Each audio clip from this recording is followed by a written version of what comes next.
Right, easy guys. As I said in one of our other videos, was going to bring you down to the Rosherville Hermit Cave.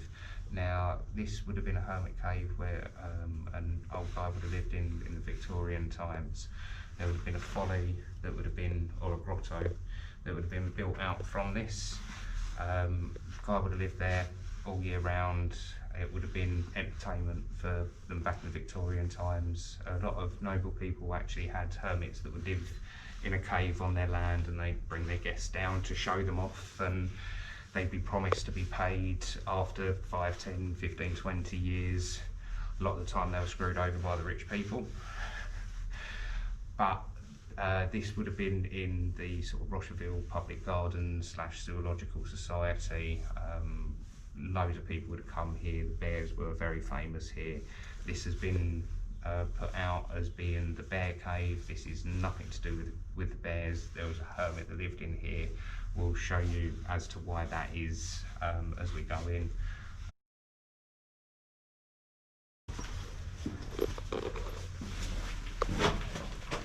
So all of this would have been carved out by hand to make it look a lot more authentic. As you can see, sort of by the roof, there's been a lot of fires down here, which shows more evidence of someone living down here as opposed to bears being down here. It looks like with all the building work that's been going on, the builders have sort of found anything that's old and rusty and chucked it down here for when it's sealed up, because looking at the entrance, it doesn't look like it's much longer. So you've got like a few old cans. That's actually a can of motor oil.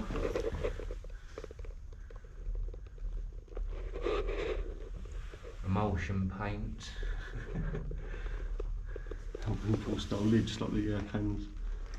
It's crazy, isn't it? You don't want to get that mixed up though. Now, one of probably the best things that they've managed to sort of dig out and put down here is what looks like it's potentially a munitions box.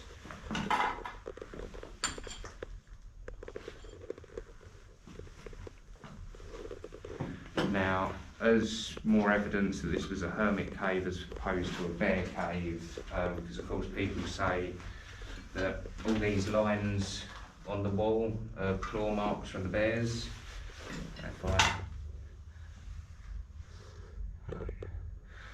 They're not there, they're carve marks. Now, what the hermit has done whilst he's lived down here is he's actually carved out where he would place his candles. So he'd sort of melt a bit of wax, place them in there, the light would shine out and shine it bright.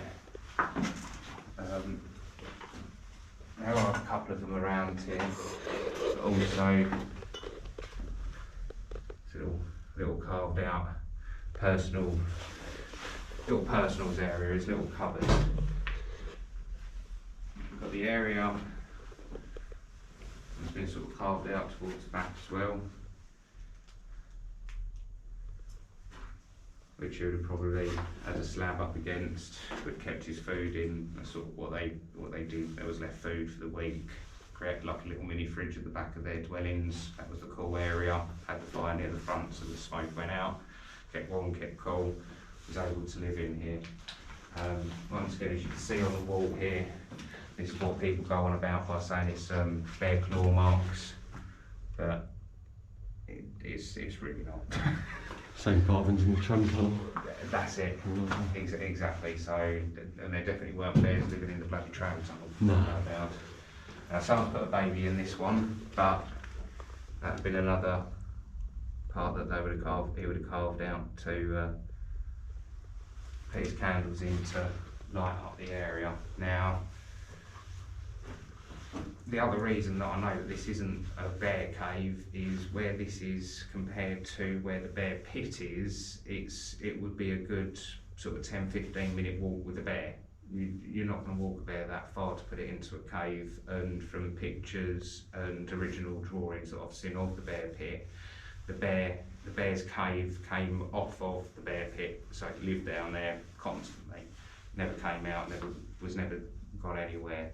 There's not a lot of information about this particular Hermit Cave at Rosherville Gardens, but there's a lot of information about Rosherville Gardens, what there was here, everything else like that. It's quite an interesting read on what was actually made here, and the very few sort of last remnants of what it was. There's a couple of buildings that were from sort of the Rosherville time.